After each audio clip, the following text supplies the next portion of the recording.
Assalamualaikum warahmatullahi wabarakatuh. Okay, good morning everybody, especially grade 12.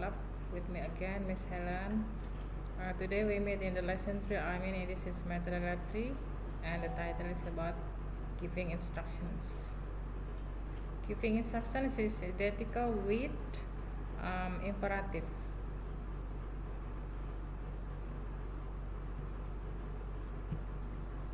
When you were in grade 7 until 9 in junior high school, I am sure that you have studied about imperatives. Imperatives is just like command and order or directions. And this is the first topic that I would like to discuss or to teach you is the definitions or kinds of functions of imperatives itself. First one is to give orders or directions. Ini memberikan perintah atau direksi. Direksi itu adalah arah ya, penunjukan arah ya. We use these simple words, just two or more than two, and then at least one using verb. For example, go downstairs. It means that you have to turun tangga atau turun di tangga ya. And then the second one is nod your head. Tundukkan kepalamu. The second one, the functions of imperatives is to give warning or advice. Warning adalah peringatan dan advice adalah saran atau nasihat. Fasten your seat belt. Kencangkan ikat pinggang Anda atau sabuk pengaman. And then don't step on the grass. Don't step on the grass. Don't, the word don't is the negative form of warning or advice of imperatives. Jadi we can use don't. Kita bisa menggunakan kata don't, artinya jangan. Sedangkan yang tadi fasten artinya memerintah atau menyuruh.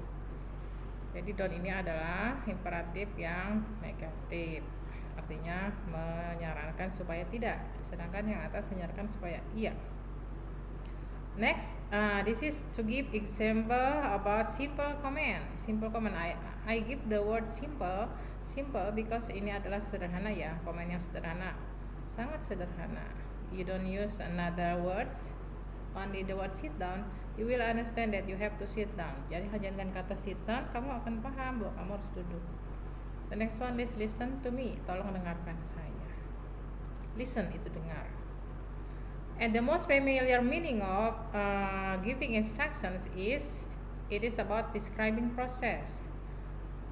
Maybe you still remember the topic that you studied in grade 7 or 8 or 9 in junior high school. It is familiar with the words, the way how to do some things or making process. Describe means menjelaskan. Proses adalah cara kerja sesuatu. Jadi menjelaskan cara kerja sesuatu. You have to understand and then keep bear in your mind about sequencing words. Ada kata kuncinya dalam menjelaskan proses. Firstly, pertama-tama. Secondly, yang kedua. Next, selanjutnya. After that, setelah itu. Then, kemudian, the last or finally, yang terakhir. Saya yakin dengan kata-kata sequencing word tersebut, kamu pasti ingat waktu kelas 7, 8, atau 9 pernah belajar itu. Cuma kalau di SMK ini lebih lanjutnya menggunakan kata atau kosakata yang lebih tinggi lagi tingkatannya. Makanya diganti dengan describing process. Nah, sedikit saya ingatkan ini the way how to do something. Cara mengerjakan sesuatu atau cara kerja sesuatu. But I change the sentence or the process using ideas. Using ideas ya. For example, I can speak English fluently. These are simple tips for you to do so. Saya bisa bicara bahasa Inggris dengan lancar. Berikut ini adalah beberapa tips sederhana yang harus atau bisa kamu lakukan. Firstly, yang pertama, you have to wake up early in the morning. Bangun pagi-pagi. Secondly, no. I believe that I take it wrong. I'm so sorry.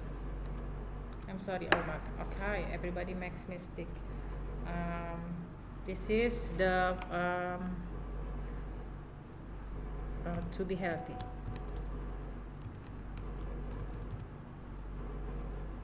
This is the tip to be healthy. Firstly, you have to wake up early in the morning. I'm sorry, I'm wrong. Secondly, yang kedua, do some exercise, olahraga atau latihan. Next, eat regularly, makan yang teratur. But the most point, don't think too hard, jangan banyak pikiran, kata orang tua mah. And the last, have enough rest, istirahat yang cukup. Yang harus kamu perhatikan adalah the simple word that you can use in describing something, the process. This is identical with tips ya, ini identik dengan tips. Have to wake up, and then do, and then eat, the next don't, and the last have. Okay.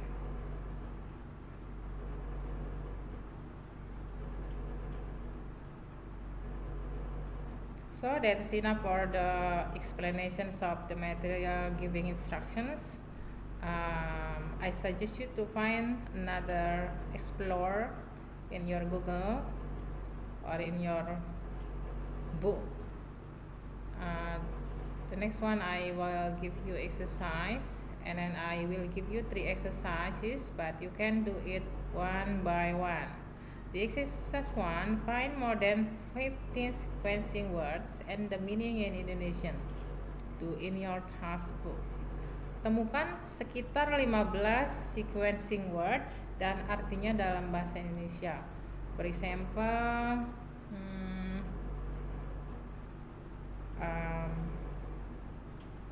check your book, ambil bukunya, gitu.